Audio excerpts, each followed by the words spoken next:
Hello everyone, so I am back yet again, and now we're going to start my four-part series. Can't believe it got that long, but I'm trying to keep the movies kind of short, so let's go with it. On the Mongols here, I will definitely give a shout out to Extra History because I have 100% used their videos to understand the rise of Chinggis Khan and some of the earlier kind of inner workings of Mongols and Mongol society. I highly suggest it, and now let's get to this. So what I'm going to get into is like what the Mongols conquered. You know, the other videos I used to get it up here. So the Mongols conquered a lot, and the prize was China, and it took a long time. It took them like 70 years to conquer China, okay? It was a brutal campaign that they had to learn all sorts of different types of warfare, and they had to take out like the Uyghurs and the Kitaos and the Jurchens and the Song and the Dali. I mean, it was pretty impressive, but that was their main focus pretty much the whole time. Like, they'll conquer a bunch of other stuff. Don't get me wrong. They were like, we'll conquer everything. But China was where it was all at. Now, then they went over into Western Asia. So let's look over here. Okay, so yes, look, this is all the China stuff. They're doing the China stuff. Okay, now we're going over here. And Western Asia, they're basically going to conquer Iraq and destroy Baghdad. Syria, parts of Turkey. They're going to wipe out the Persians in. They're going to wipe out the Khwarizmid Empire. And although it is in Western Asia that they do take their first defeat when they get beaten by the Mamluks at Anjalut, but that's okay. They'll just keep going toward other areas as well. So, you know, that's Western Asia. South and Southeast Asia, they'll get into parts of Pakistan, but they never really be able to penetrate into India. As you can see them coming up against some elephant cavalry there. Watch out. But their ancestors, the Mughals, will. Southeast Asia, they're going to take some of Burma. They invade Vietnam and even reach Java. They're not super successful, but they do get them to pay some tribute. They did want to try to eventually invade Japan, but 2 monsoon storms pretty much ended that. Europe was very interesting. They hit Europe by the 1240s. They take Russia and much of Poland, the Czech Republic, and Croatia. But the biggest prize was actually Hungary. In 1242, they invade Hungary. Hungary had one of, if not the largest army in all of Europe. It was like the kind of the key kingdom in Eastern Europe at this time. A lot of us don't think of the Kingdom of Hungary as a big deal, but it absolutely was in the 1200s. And the Mongols destroy the entire army. I've seen estimates looking about 100,000 men are killed in that army. Then they basically just are like, okay, you guys fought, so we're going to destroy everything. And when I say everything, we're talking about, it was upwards of 25% of the settlements and people in Hungary were destroyed and killed by the Mongols. Like, what? But then, in 1242, with the death of Ogadai Khan, the son of Chinggis, they actually would leave and then only periodically raid after. The Europeans got lucky. I'll talk about it a little bit more in class, but they got lucky. I will tell the one story that there was a Templar knight there that was actually observing the battle, and he saw it and returned to France and basically told the King of France, like, we're all gonna die because we can't stop this. Luckily enough for Europe, the Mongols just stopped themselves.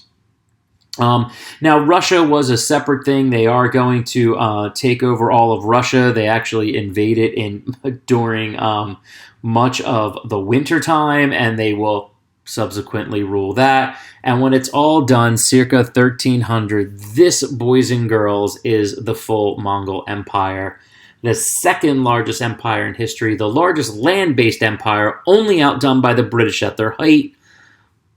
But they did it in the 12 and the 1300s on horses. Now, there would be a variety of successor Mongol kingdoms, and I'm going to be talking about them in a separate video, but eventually it's going to break down with Chinggis's grandsons. His sons held it together under Ogedai, but then it's going to start to break down a little bit. And so you have the Khanate of the Golden Horde, the Ilkhanate of Persia, the Chagatai Khanate, and then the Khanate of the Great Khan, or the Yuan dynasty over in China. They're your big ones, although the Crimea will actually hold out over here. There you go. Will hold out over here for a while. Ilkhanate can last, and then some successor kingdoms, both Tamerlane and the Mughals, will eventually come down into here. So you're talking about like long-lived ancestry, and the main empires were in the 1200s and then into the 1300s. But if you look at some of their successors and ancestors, I mean, the Mughals went to the 1800s. So it's pretty impressive. Pretty impressive. All right. Two guys I'd like to mention, not named Chinggis, the great generals of Subutai and Jebe, or Jede.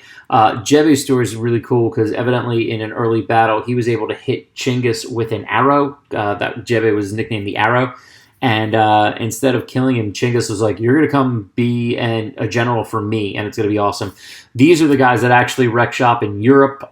They are considered to be two of the greatest generals ever, but just kind of behind Chinggis, Alexander the Great, Napoleon, a couple others. But, you know, you're looking at two top tenors. And that's the thing, like, you have to have talent. Like, you can't pull off what the Mongols did. And they had their leadership under Chinggis Khan, and then he had high-end generals under him. He had some sons that were very locked into what they were doing, and it worked out well.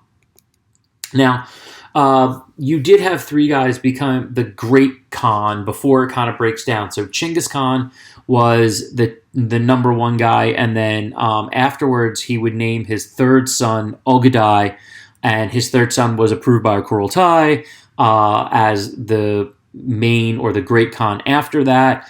And then after him, Mongol Khan would also be another one of the Great Khans, one of his grandsons.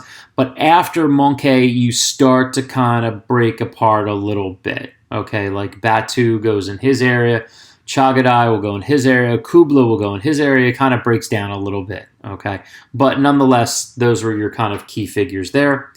So how did they do it? I mean, it was really crazy. They were typically outnumbered in some cases 100 to 1. Really, what helped them throughout Asia and taking over first the steppe groups was that the steppe groups really weren't very united. So it actually wasn't that hard. And their organization was really remarkable. The entire Mongol population was organized into military units. 10, 100, 1,000, and 10,000. They were very good at using resources. They actually used censuses to specifically make sure they knew how much of everything that they had, particularly after they raided, and they used that very, very effectively. So they always made sure that the army had all the resources and everything that they needed to dominate. They also had rapid communication. They set up a Pony Express style system for communication over their empire. You're looking at over 10,000 way stations for messengers, and they used approximately 200,000 horses for these guys to go back and forth so they could get anywhere. They were incredibly well organized. They had all the information in the world. I mean, brilliance. And they were like ridiculously good. Like sometimes, you know, I've been a coach for the vast majority of my educational career. And sometimes this is what you see. The other team is better. The Mongols were driven. They had sense of purpose, but they were better. The cavalry was super fast. They were mobile. Like a lot of armies, if you try to have the army do two things at once back at this particular time period, that was pretty impressive. You know, you don't have radios, you don't have satellite, you can't do all that type of stuff. Mongol attacks would hit you from like 3 or 4 different coordinated places all at the same time. You never knew where they were. Every individual soldier took care of himself, took care of his own food, took care of his own weaponry, because it was a matter of pride. And, you know, they would be beat every now and again, the cavalry, and they would take losses, but then they would come back and it would never be big enough. They didn't win every battle in China. It took them 70 years to conquer China, but they just kept going. And then finally, fear. And this is huge. I mean, they kill so many people early on. They kill so many people early on. They destroy things. They rape women. They enslave people. I'll talk about that idea. I mean, basically, the idea was if you surrender, they won't kill you. But if you do, so if you surrender, they won't kill you. But then if you don't surrender, they'll kill you and everybody else. Typically, the whole idea was that they would kill everybody that was taller than the axle of a wheel, so no one could remember it.